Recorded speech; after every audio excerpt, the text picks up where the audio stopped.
हमारी सरकार ने जो कैश डीमोनेटाइजेशन 500 और 1000 की करेंसी को डीमोनेटाइज किया है, अगला मुद्दा जो सरकार ने अब उठाना है वो है बेनामी ट्रांजैक्शन और बेनामी प्रॉपर्टी। आपने व्हाट्सएप और अपने फेसबुक पे या लोगों से आपने सुना होगा कि ब्लैक मनी को क्रैकडाउन करने के लिए अगला सरकार ने स्टेप उठाना है बेनामी ट्रांजैक्शन और बेनामी प्रॉपर्टी।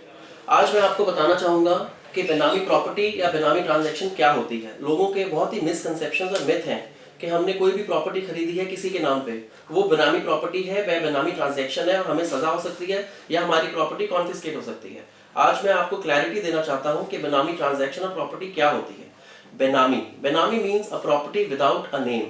जो भी इंसान एक प्रॉपर्टी खरीदता है किसी के नाम पे भी, से अपने मदर या अपनी सिस्टर या अपने वाइफ के नाम पे प्रॉपर्टी खरीदता है और अपनी इनकम को, सोर्स ऑफ इनकम डिस्क्लोज कर सकता है, वो बेनामी प्रॉपर्टी नहीं होती है। बेनामी प्रॉपर्टी वो है जो इंसान ने किसी के नाम पे प्रॉपर्टी खरीदी है, उसको कहते हैं बेनामी प्रॉपर्टी। जब वो अपनी सोर्स ऑफ इनकम डिस्क्लोज नहीं करता,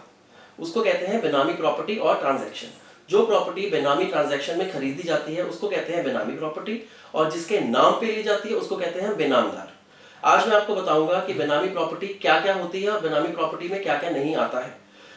आपने सुना होगा कभी कोई इंसान एक प्रॉपर्टी खरीदता है अपनी वाइफ और अपने बच्चे के नाम पे, अपने बेटे या अपनी बेटी के नाम पे, और वो अगर डिस्क्लोज कर सकता है कि हमारी सोर्स ऑफ इनकम क्या है, वो बेनामी प्रॉपर्टी या ट्रांजैक्शन में इंक्लूड नहीं होता है। दूसरा, आपने कोई प्रॉपर्टी खरीदी है अपने ब्रदर के साथ मिलके, दैट्स अ जॉइंट प्रॉपर्टी, या आपने कोई भी रिलेटिव की प्रॉपर्टी आपने खरीदी है उसके नाम पे, अपने नाम के साथ जॉइंट प्रॉपर्टी, वो भी, और आप डिस्क्लोज कर सकते हैं अपनी जॉइंट इनकम, वो भी बेनामी प्रॉपर्टी या ट्रांजैक्शन में नहीं आता है। तीसरा, आपकी जो प्रॉपर्टी है हेल्ड अंडर फिड्यूशरी ट्रांजैक्शन,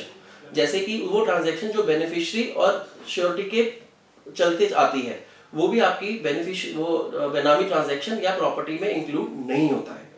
कोई भी प्रॉपर्टी या एसेट्स, मूवेबल, इमूवेबल, टैंजिबल और इनटैंजिबल, या आपने कोई गोल्ड या आपने कोई भी सिक्योरिटी या लीगल डॉक्यूमेंट्स किसी के नाम पे ली हैं, चाहे अपनी बीवी या बच्चे के नाम पे ली हैं, बट आप अपनी सोर्स ऑफ इनकम डिस्क्लोज नहीं कर पा रहे,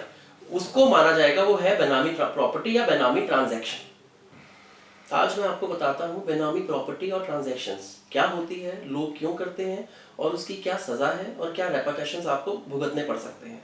बेनामी ट्रांजैक्शन और प्रॉपर्टी क्या होती है, मैं आपको एक एग्जाम्पल के चलते हुए समझाता हूँ। एक बिजनेसमैन जो बिजनेस चलाता है, वो प्रॉपर्टी खरीदता है अपने ड्राइवर के नाम पे। प्रॉपर्टी तो उसने खरीद ली अपने पैसों से ड्राइवर के नाम पे, वो प्रॉपर्टी कहलाई जाएगी बेनामी ट्रांजैक्शन और प्रॉपर्टी, जब तक वो एक सोर्स ऑफ इनकम अपनी डिस्क्लोज नहीं कर पाता। जब वो प्रॉपर्टी एक पकड़ी जाएगी, गवर्नमेंट उसको क्रैक डाउन करेगी और वो सर्वेंट से पूछा जाएगा कि आपने प्रॉपर्टी कहाँ से ली है, और वो सर्वेंट नहीं एक्सप्लेन कर पाता, तो उसको कहते हैं बेनामी ट्रांजैक्शन और बेनामी प्रॉपर्टी। उसके चलते हुए उसमें जो एक नई इनैक्टमेंट, जो नई अमेंडमेंट आई है बेनामी ट्रांजैक्शन प्रोहिबिशन एक्ट 1988 में, जो 1 नवंबर 2016 में जो लागू की है लोकसभा राज्यसभा ने, उसमें क्या अमेंडमेंट है? अमेंडमेंट ये है कि वो प्रोवाइड करता है कि कोई भी प्रॉपर्टी आपकी बेनामी ट्रांजैक्शन और बेनामी प्रॉपर्टी के में प्रूव हो जाती है तो उसकी सजा आपकी है 7 ईयर्स, 7 साल की सजा है, विद फाइन है, और उसके चलते प्रॉपर्टी आपकी जब्त की जाएगी विदाउट एनी कॉम्पनसेशन। कोई भी आपको मुआवजा नहीं मिलेगा अगर आपकी प्रॉपर्टी जब्त हो जाती है। और जब वो सर्वेंट से पूछा जाएगा, और सर्वेंट अगर बिजनेसमैन का कोई भी नाम ले लेता है कि इन्होंने मेरे नाम पे प्रॉपर्टी खरीदी थी, तो उसको भी उतनी ही सजा है जितनी सर्वेंट को सजा है, और कोई कॉम्पनसेशन नहीं है, और आपको फाइन भी देना पड़ेगा, वो डिपेंड करेगा कितना फाइन है।